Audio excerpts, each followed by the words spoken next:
Hello, genealogists. It's Craig again with Just Genealogy. Today, I'd like to talk to you about War of 1812 dead. For the past 35 years, I've been working on a project to identify all of the dead in the War of 1812. This is a monument to the unknown soldiers of the War of 1812 located in the Arlington National Cemetery. Just to start it off today. So let's talk for a minute about just how many deaths were there. The problem is statistics on the war vary in regards to casualty rates. A lot of it has to do with who's counting, why they're counting, what kind of people they count, all kinds of things. So one of the first places you can look is Heitman's Historical Register and Dictionary of the United States Army. This is found on Google Books. It's available from Heritage Books in paperback. It's also available on Ancestry, and it's on my desktop. It has a report in there, and it says that 1,877 were killed. 65 officers and 1,235 enlisted, and then it counts the 577 militia and volunteers who they say were killed. It also provides a wounded number that gets you to 4,000. So total casualties were about 5,877. You notice what's missing here is the Navy and the Marine Corps. Then in 1903, in their fiscal year report, the Commissioner of Pensions reported a total number serving of a little more than 250,000 with 2,260 deaths. And these would be battle deaths. And then identified a little more than 4,000 wounds, not mortal. Then they do provide a breakdown for Army, Navy, and Marines. So here we have a little bit different number. And then in 1955, Lieutenant Clarence Stewart Peterson did a bunch of books. One on known military dead during the Revolution, one on known military dead during the War of 1812, one on known military dead during the Mexican War. He did not do one on the Civil War that I'm aware of. So when we look at Peterson's book, he provides his sources at the high level, not at the record level. But he did visit the National Archives as well as a number of libraries and archives in the 18 states in which fatalities were recorded. And he provides 3,500 alphabetically arranged, giving the name of the deceased, his rank, the name of the company or branch of service, his date of death, and an indication whether the individual died in battle or as a prisoner of war. The unfortunate circumstance is that there's a lot of duplication and error in this work that reduced the number of dead down to about 2,400.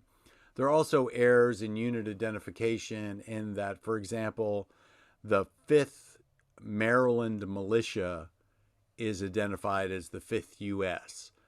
Infantry. So there are some problems with this work. But in my mind, the biggest problem with this work is that my ancestor, John Toller, who was in the 1st Virginia Regiment, Trueheart's Regiment, was not in the book. And he died at Camp Bottoms during the war. He died of pneumonia. And the journey began about 35 years ago. So where did I start? Well, I looked in pensions. I looked in compiled military service records. I looked in the Register of Enlistments for pensions. I looked in the Index to War of 1812 pension files. Now, what I'm actually looking for are widows' pensions, where the widow's pension tells me that the guy died. There also are the Old Wars pension files, 1815 and 1926, that deal with the Army, Navy, and Marines.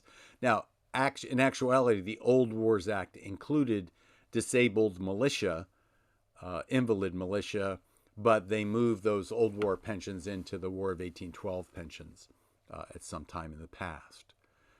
I could look at compiled military service records. They will show me death on occasion. The Register of Enlistments will provide me with deaths in the remarks section. Difficult to use. Not the first place I would start. largely because the remarks are so difficult to deal with. But I have been doing I have the Register of Enlistments, and I have been going through it almost line by line over the years to try to get things caught up. Usually when I find a regular soldier, I'll go look in the Register of Enlistments. I have it on CD, so it's easy to deal with. It's also available on Ancestry and Fold 3. And when I find a soldier on a page, I will look at the entire page to see if there are any other soldiers who died during the war. There are also a variety of state-level books that deal with death. Some of them are very good at identifying death, like the Records of the Officers and Men of the New Jersey in War 1791 to 1815. Some of them are not, like, for example, the Delaware book, the Delaware Muster Rolls, and the Maryland Muster Roll books provide excellent information on what can be found in the muster rolls, except they don't include anyone who died from the perspective of they don't identify those individuals who had died. There is the Mississippi Territory in the War of 1812. There's the Virginia Land Office book and the Virginia Militia in the War of 1812.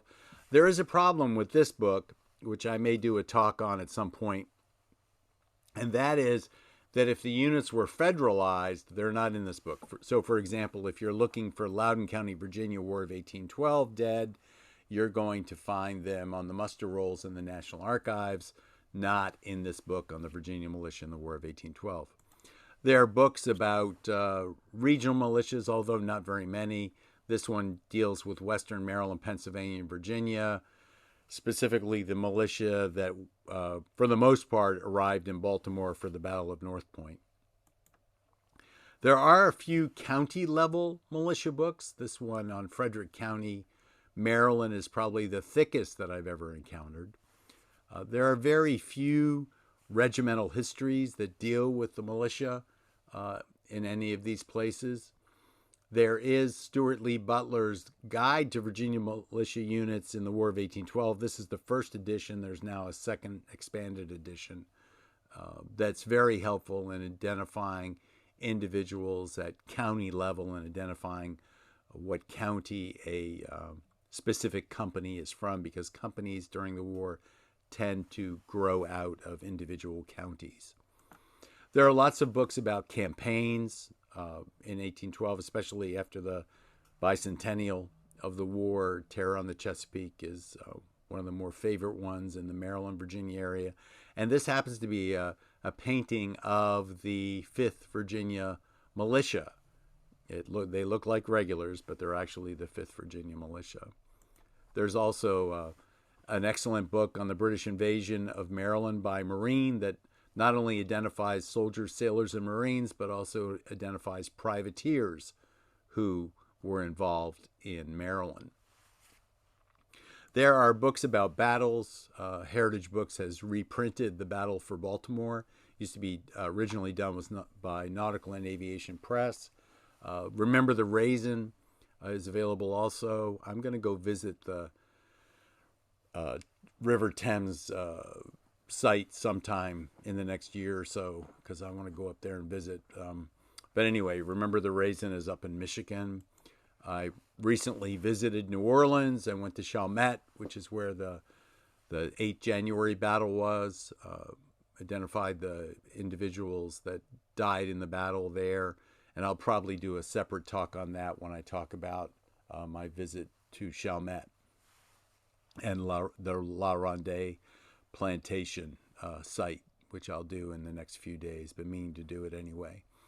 This is not a very good book about New Orleans because my ancestor isn't in it, and he was wounded at both battles. There are a few books about at sea.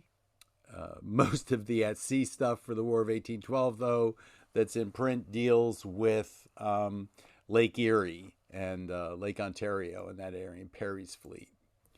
There are a lot of cemeteries out there that deal with War of 1812 dead, especially those that are near hospitals and those that are near prisoner of war sites. So there are some websites that deal with battle cemeteries. Most of the ones that I've encountered are in New York, in the Buffalo, Erie area. So where do you go first to find out if somebody died? Is there a tradition in the family somebody died in the War of 1812? There was no tradition in my family that someone had died. I think I was the first one that, in living memory, that knew that my ancestor died in the War of 1812. The Virginia ancestor, anyway. The National Archives is going to be helpful to you, especially in regards to the Army, the Navy, or the Marine Corps, and identifying what you're looking for. So we're going to go out to the archives.gov website to find what kinds of materials we're going to deal with. A lot of what we're going to deal with is going to be in Record Group 94, the preliminary inventory of the records of the Adjutant General's Office, but then a lot is also going to be out in Record Group 98, and these are the preliminary inventory of the records of the United States Army Commands. So what we're going to find here are the company level and regimental level descriptive books, and you usually will find a page in a descriptive book that will list the deaths in the unit, and then you just have to pull them out. There are some Secretary of War reports out there that deal with death, and I've already talked about one of them in a YouTube session on Pensioners of the United States 1818, where you'll be able to identify a date of death by when the widow pension commences, their 5-year half-pay pension under the Act of 16 April 1816. So remember, Section B of that Secretary of War report will identify War of 1812 widows and orphans, and the commencement date is the date of death of the soldier.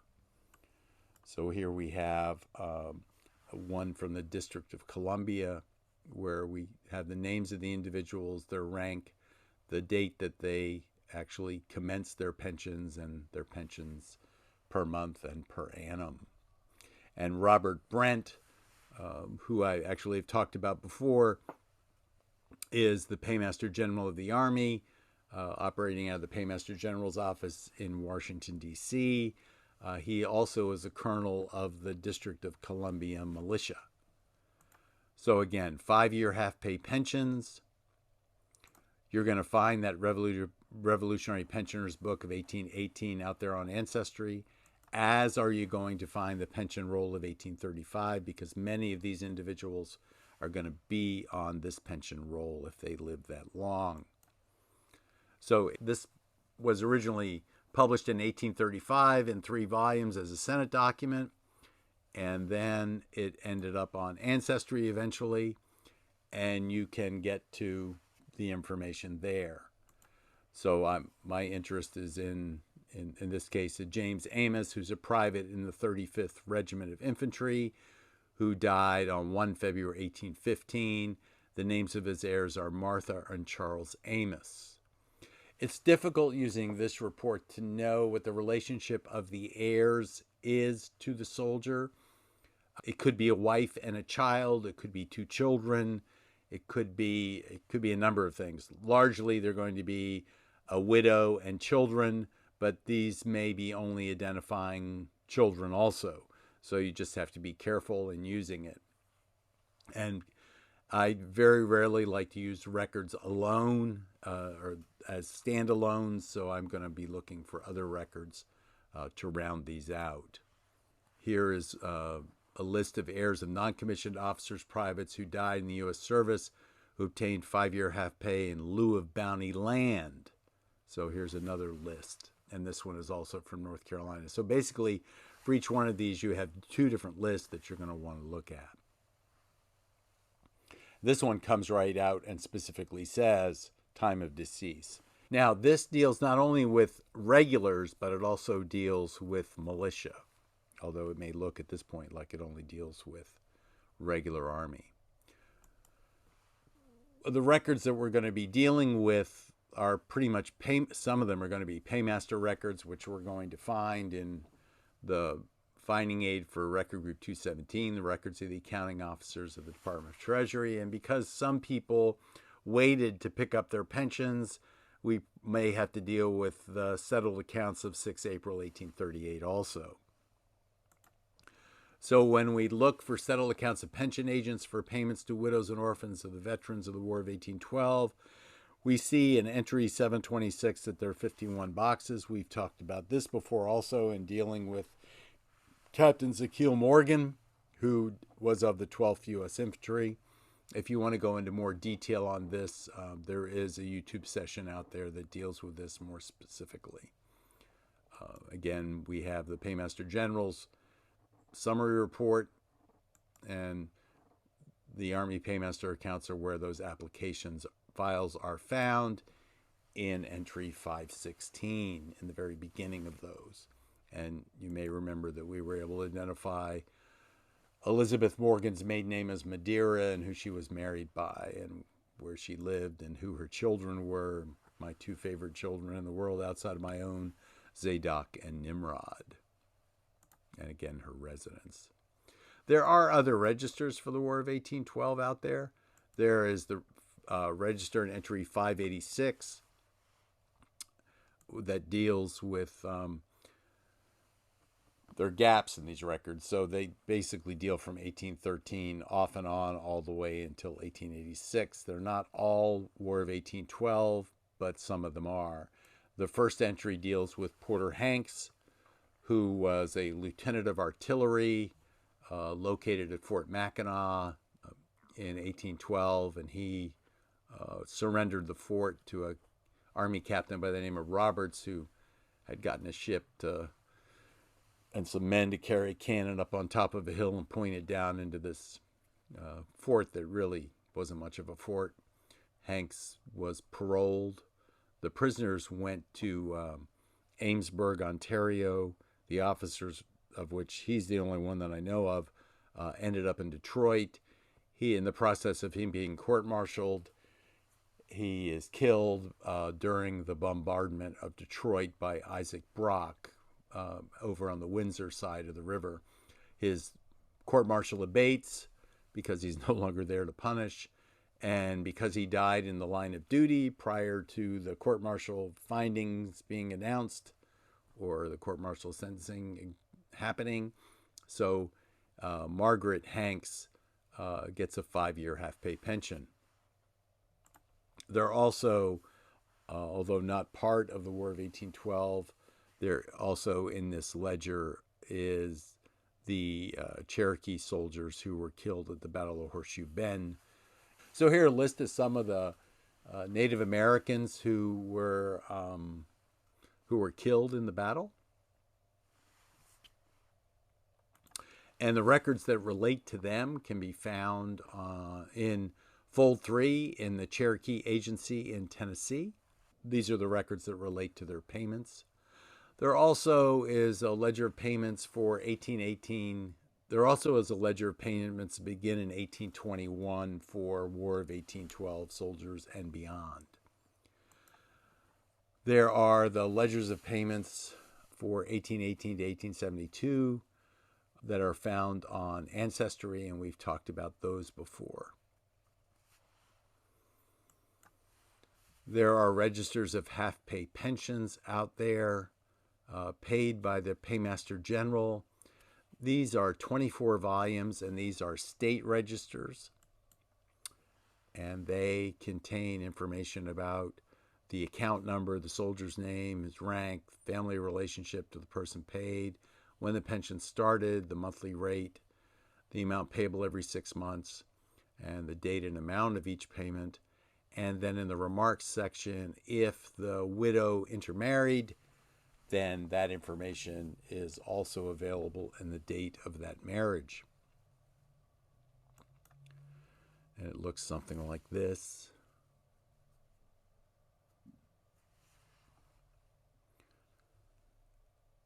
And there's one of these registers exists for each state. Now, there is another register for payments after December 1820 in entry 588, and it's a single register, and it deals with all states. So in entry 726 of Record Group 217, we see the actual payments to the individuals. These are the claim files themselves, the payment voucher files. You don't want to order these by individual, but by pension agency, year and act, quarter, and year. So there are abstract numbers that you can get to from the central research room, and basically those abstracts are by state. So you order the abstract and you'll find the individual payment vouchers within that abstract. When I publish the book of the War of 1812 deaths that I've been working on, there'll be an appendix that will contain that abstract. One day I'll have to actually finish that book. There is an index out on Fold 3 for last and final pension payments that I've talked about before. It's largely a Revolutionary War index, but it does include War of 1812 invalids and widows entitled to pensions prior to 1856. And these operate the same way as the last and final pension payments do for the Revolutionary War, because they are, in fact, part of the same series. Now, there are the settled accounts of 6 April 1838, and these contain many War of 1812 pensioners and widows, much more than the last and final payments, and largely because 1812 invalids and widows are out there in this 1838 time frame. So the people that we're looking for the dead people are the widows, because the widows will describe when their husbands died. There are also some other settled accounts. These are settled accounts for agents for paying invalid pensions 1816 to 1819. They're not going to be as much interest to us because these soldiers are still living. But the ones in 726, these 51 boxes that I've talked about, will be of interest. There is an entry, 729, that is an absolute mess. There would be widows getting payments there. Generally, what we find here, and again, I have not had the opportunity to go through all 222 boxes, but what I have found is occasionally, maybe rarely is a better word, that if a widow waited a long time in order to apply for her 5-year half-pay pension, and she would get a single payment to bring her all the way up and finish off the 5 years, it's likely that that single payment will be found among these miscellaneous pensions accounts and claims. Now, we also have the issue of muster rolls, and deaths will generally be listed in the remarks section of a muster roll. We have hospital records, and deaths will be listed in the disposition or remarks column of hospital registers. There are numerous, and I do mean numerous, War of 1812 hospital registers. They've been a joy to wander through. There are numerous prisoner of war records, and the deaths will be listed in the disposition or remarks column of the prison hospital registers. A lot of these registers are out at the National Archives, TNA, which is in Kew Gardens in London. And Heritage Books has published multiple volumes that are tied to individual prisoner of war stations, prisoner of war prisons, prisoner of war camps, depots, whatever they happen to be called at the moment. And basically, you can get to information, vignettes about each prisoner based on what was found in the register for those prisons. A lot of state archives have information that relates to deaths of War of 1812 soldiers, because many of them had special claim legislation.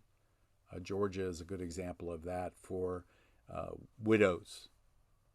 Before, if they didn't qualify for the federal pension, they may qualify for a state pension. So look for state legislation and petitions of destitute widows for support.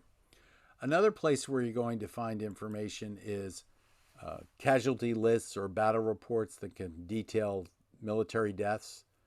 And I have gone through the entire National Intelligencer for the 5 years to try to identify things. I've taken a look at Niles Register. You want to look in the locality where your individual is, if there are newspapers for that time frame, to see what military deaths you can detail. As I said, I have a database. That database actually consists of 9,000 War of 1812 soldiers, sailors, Marines, privateers, and civilians. These civilians are civilians who died as prisoners of war. In other words, they might be on a ship that was captured, and they captured the civilians along with the sailors. So I have been collecting this information for 35 years. I've got about 500, maybe 600 record scans to go through to finish it up, and it's just a function of when I'm in the mood to do it, I work on it, and eventually it will get done. So this has been Craig with Just Genealogy, talking about War of 1812 dead.